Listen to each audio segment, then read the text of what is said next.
Welcome to Canada's Court. We've got an incredibly special guest on the podcast today. Since the Raptors are celebrating 30 years in the league, it only makes sense that we celebrate on Canada's Court as well.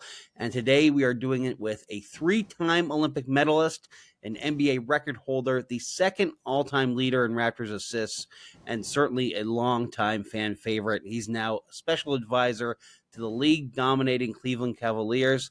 I'm pleased to welcome José Calderón to the podcast. Jose, thanks for coming on. Oh, thank you. Thank you for having me. My pleasure. How have you been? I mean, it's been a bit, I think, maybe since Raptors fans have heard from you.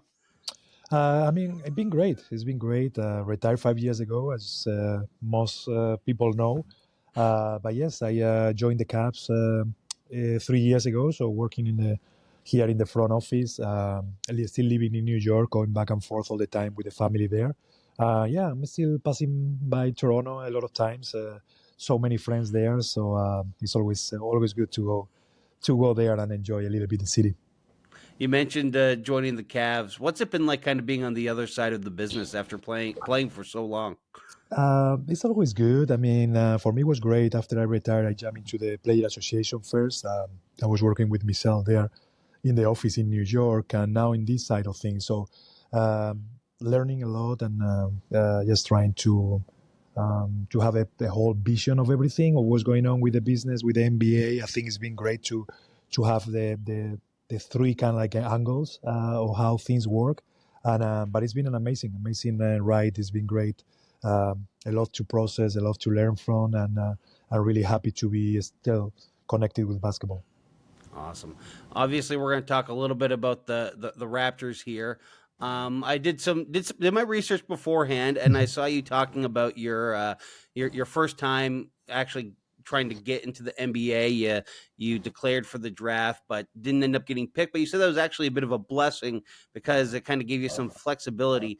Tell me about how it ended up that you would sign with Toronto. Well, like you say, I mean, years ago, being a second rounder, it wasn't that. You didn't have the flexibility or the option that you have now. So in that case, it was going to be someone selecting me, and I wasn't sure if I was going to be able to join them. So when I wasn't picked, I was a free agent, so I was able to talk to a lot of teams. But I mean, the Raptors was the one that really spent the time and really give me everything that I needed to convince me that hey, this is the place. So so that's how it worked. I remember visiting Toronto, and they did an amazing few days in the city, and visiting everything around. End up in Larry Tannenbaum's summer house, having lunch with his family, and for me that I was nobody at that time. So I think that got the deal done, and starting my almost 8 years professional career there in Toronto. Obviously, Toronto is known for being a very multicultural city. How much did that factor in, and were you able to find a bit of a community there? I mean, it didn't really factor that much. I think it was just more about the team trying to sign me, and they really want me from the beginning, and they saw what they were about, and I loved the city when I visited, and it was great. I think the multicultural thing was one extra thing. It's true that it was an easy adjustment for me, probably. But other than that, I mean, we still have a lot of friends. Not even a community, not even like Spanish people from Spain or anything. We're just people from Toronto. They kind of like, got me there. Like they helped me from the beginning. And I'm not talking just the city, the fans, everybody. So it was really easy for us to kind of adjust and feel home in a sense. Obviously, a big part of the Raptors celebrating their 30th season, which I mentioned off the top, was the recent jersey retirement of Vince Carter, which is interesting because you joined the team just after he had been traded away. What was the kind of feeling? A lot of the guys who you probably joined played with Vince. What was the feeling in the locker room that year when Vince Carter came back to town? I mean, I think from the players it's a little bit different, aspect. The business, how the NBA works. For me as a rookie, it was just I was unlucky to not be able to join Vince Carter and play with him, but I got the chance to play with him in Dallas a few years later, so that was great. So great teammate. Really happy for him. What happened the last in the last couple of weeks. I think the Raptors did an amazing job on not just on the ceremony of the day, but before that, how to get to that point. I think it was excellent. Really happy. And after, like I say, like in the locker room was, we knew it was a rebuild moment for us when I got there. So without beans, and it was, a lot of changes going on, but it was good. I mean, for me, it was a great opportunity to probably have more minutes in a team that was rebuilding at the time. So nothing big there. I think everybody, sometimes understood that, things go the way they go, and you got to keep moving forward. And I think, times as it shows, put everybody everything in perspective. Another big moment that season, I know you've probably been asked about it a few times, but was, of course, Kobe Bryant scoring 81 points on the Raptors. I won't ask you about the specific game, but you've been brought up, interestingly, with it because there was a statue made of Kobe Yes. Bryant, and then they spelled your name wrong. Do you remember hearing I about that? remember, and I was laughing about it. And after number two, I was a little bit more comfortable when I saw there was other mistakes. It wasn't just me, But yeah, it was Calderson. So they thought, this guy got to be from somewhere in the west of middle west of the U.S. But no, it was just another kind of like a connection with Kobe. We got a great relationship through all those years. Maybe everything started with that day and the 81 points, but I think that was the key thing, and they fixed it. It was great. People were texting me every time, every visit from some Spanish guy was putting something on social media about the Calderson thing.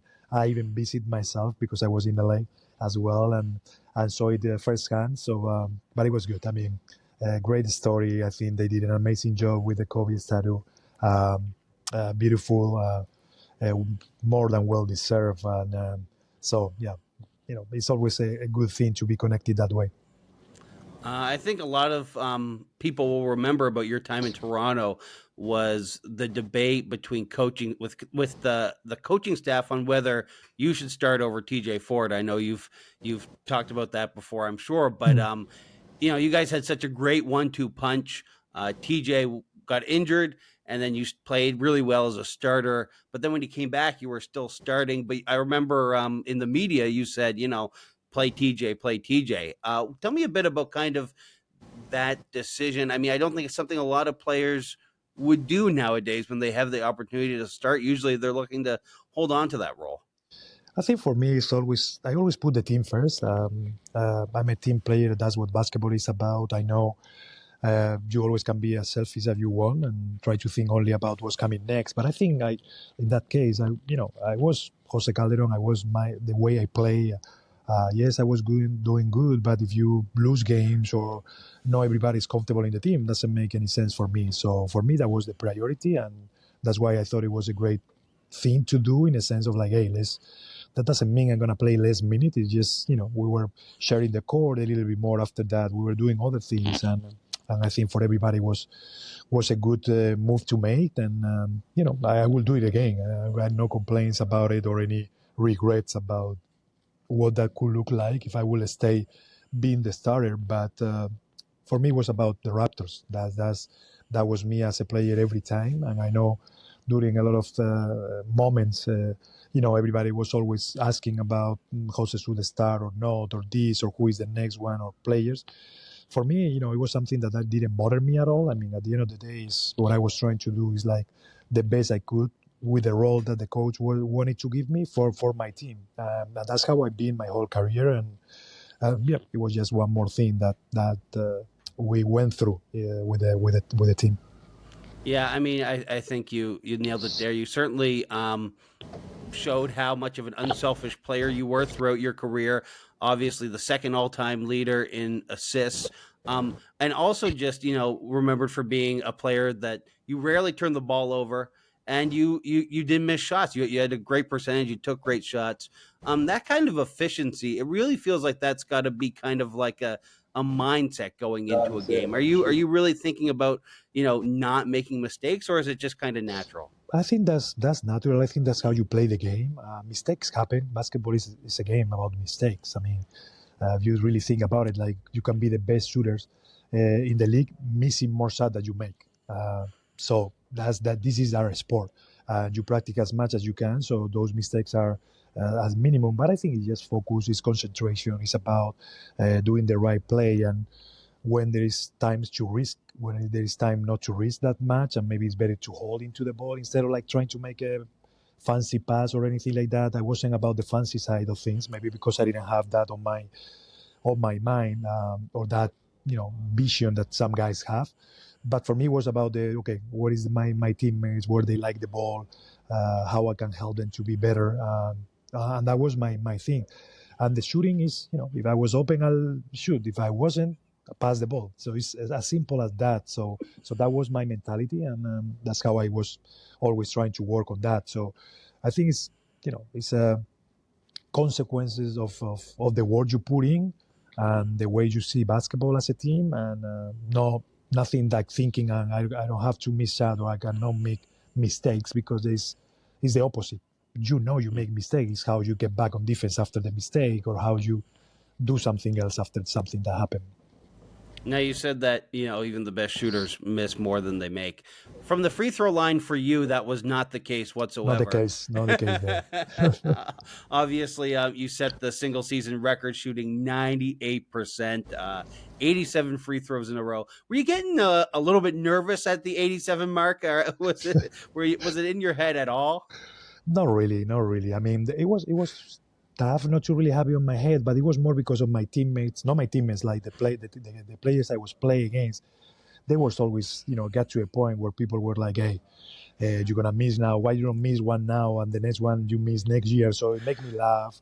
I remember a couple of games, even I think it was Sacramento, where they even told through the whole arena, like, hey, this guy got 65 on a row. So people were even more into my free throws or stuff like that, so I was more into that than actually me thinking of, because it was a question I was asked every pre-game and every post-game. So it was impossible to not talk about it. So even when I missed, I was like, okay, just one miss. So what? Let's keep moving, and see what happened. But I remember even the last couple of games of the regular season, where even my coaches were like, don't get into the paint. Like, don't get more. Don't miss now. You got an amazing record. And I was able to, I remember the last game was like 4 of them, and 4 for 4 or something. So like, it's okay. I mean, if I miss, I miss. This is basketball. So it's so good. You were more concerned with the result than you were with the record. Yeah, completely. I was just, I wasn't able to put on my mind the not playing hard or not playing the right way, because I don't want to be in the free throw line. That was impossible to put it on my mind. It's like, I'm like, look, I'm playing. I do whatever I have to do. If they foul me, I'll make the free throws. That's all I can do,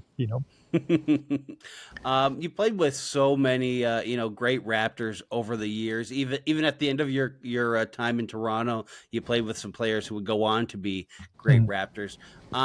Who would you say? This is the big debate right now, and maybe you don't want to answer it, but people are always talking about who's the greatest Raptor of all time, and from someone who's been on the court and kind of played with so many of these different players, and then even against some of these players.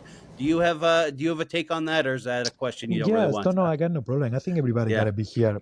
It depends too, because it's kind of like a different generations as well. So it's difficult to put just one guy. I think there was an amazing players that did amazing things for the city, but I think Vince Carter for sure. But just because we meant for Canada basketball as a whole, as a country, the change that he made. So I think that's why happened what happened. And after that, you got to figure out, okay, what we're looking for. What is the great player?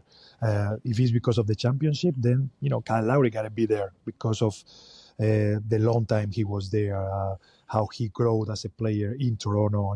Coming from smaller roles to being the starting point guard, and did what he did, and after end up with a championship.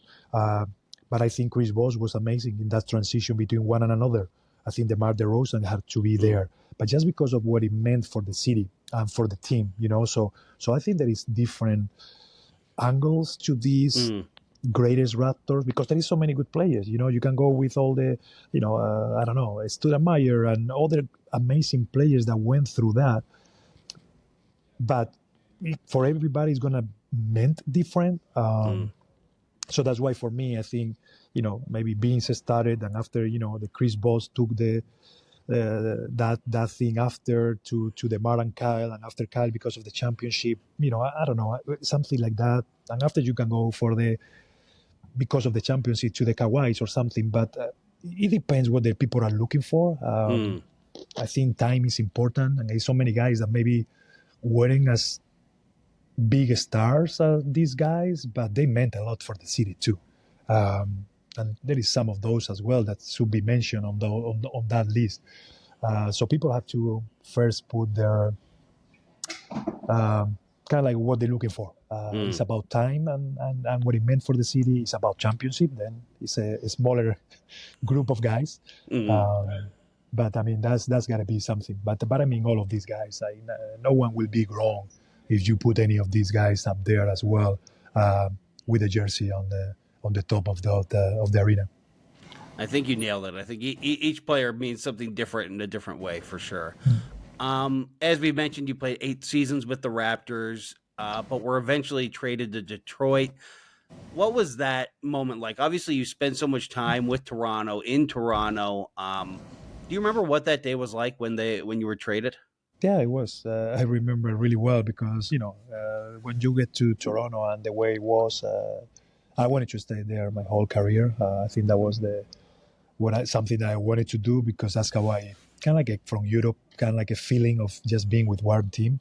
But at the end of the day, I was, expiring contract, and it was a different rules at that moment. So it was something that they were kind of like starting to think, okay, is he going to stay? No, what happened if we trade him now? They got Rudy Gay on that trade to go in a different direction, and he was an amazing player as well. So for me, it was just a sad day, but not because of the basketball side of things. It was just because I was leaving a lot of friends and people that I care for, and people that they still in the organization. I still got contact with them during almost 8 years. You do a lot of things and a lot of relationships. So I think that was my take on that. And the rest was, just a business move that is happening in the NBA. And even if sometimes you don't understand, but I knew it was coming to, or it was getting there because, they told me, and I was actually in Atlanta playing the Hawks at that time, and I was in the locker room before, it was an hour before the game or something when it really went through. But yeah, I mean, sad because of that. Sad because, I'm always going to feel like a Raptor is part of a big part of my career and a big part of everything. Because of I grow with them as well, and how the city treat me and the fans and stuff like that. But something you cannot control. You always can worry about things that you can't control. That's how I live by sometimes. And this is one of you do as the best you can. And after, at some point, there is people who make decisions sometimes for you, and you have to move on. Now, in 2019, you decided to retire, which was the same year the Raptors won the championship. You played with a couple of the guys who would be on that team. You also, of course, your Spanish national teammate, Marc Gasol, was there. What was it like watching that championship run? It was great, and I actually enjoyed with my son on that Game 7. Also on that game with Kawhi, make the shot against Philly. I was there front row with my son. Amazing experience. And I was so happy. I was really happy because for my teammates for sure, for Mark and Sergio, the coach and stuff like that. But it was more because of the city, because I went through everything, good moments with not so good moments, and that's what the NBA and how hard it is to win a championship. I was really honest, really happy because of everybody that people don't know. That's the guys behind on the organization that work every day for us to be ready to play basketball. So I was so happy for them because, they got all the frustration sometimes. Maybe they don't get that congratulations sometimes or thank yous because of everything that they do. So I was so happy for a whole, office staff that they're there every day, winning or losing. They have to be there and just keep working on making sure that everything was worked out. So for me, it was like I was winning the championship as well, without a ring. But but I was really happy for all of those because I know how hard it is. Well, look, I know you mentioned without a ring. The Cleveland Cavaliers are doing pretty good. Maybe there's still one A in your chance. future. No, I hope so. That's what we're working on, and let's see what happens. But the main thing here is for me is great. It's great to start here, learning a lot. It's been now 3 years. We keep growing as a team, and let's see what we do in the future. But hopefully we get the chance soon. That's what everybody's working for. But we know in Toronto, here in Cleveland, and everywhere that how hard it is to win championships. And it is not only about good teams; it's about a lot of things that go around with that, and be in the right moment and stay healthy. And there is so many things that goes with winning a championship. So let's keep working. And this is the fun part of the NBA, about the sports. And the good thing about here is the other guys in the other side. They work as hard as you do, and it's about the basketball, and you got to put that ball at least one more time inside than they do, and that's all it counts. Okay, a few more quick questions just before we wrap up. We'll wrap up real soon here. But, I think I'm a good podcast host. I did my research. I looked at Basketball Reference. Your nicknames include Numero Ocho. I knew that one. But Mr. Catering, tell me about where Mr. Catering comes from. This is one from one of the most famous let's say host on TV in Spain. Okay, he usually he's been doing NBA for 30, 40 years. He died actually a couple of 5 years ago or so, but he got nicknames for everyone in the NBA, from all the stars, even role players. So when I get to the NBA and start with the national team, we got these ones, and because of the way I was playing, kind of like assisting to everybody. Going in Spain, the layups, they're called bandejas, and bandejas are where you present the food, the trays. So with that, he started thinking about the waiter, but he didn't like waiter, so he came back. He told me the whole story, so he went to Mr. Catering, because he goes there, he help everybody, he pass, he assist. And that's how that name, and actually in Spain, there is a lot of people who are still calling me Mr. Catering. That's how big this guy was. But he was the most famous voice for NBA basketball in Spain. That's awesome. Jose, yes. It's been great to chat with you. Should we expect to see you in Toronto for any of the 30th anniversary stuff? Yes. I don't want to say the dates yet. Okay. But yes, I'm being invited. I'll be there.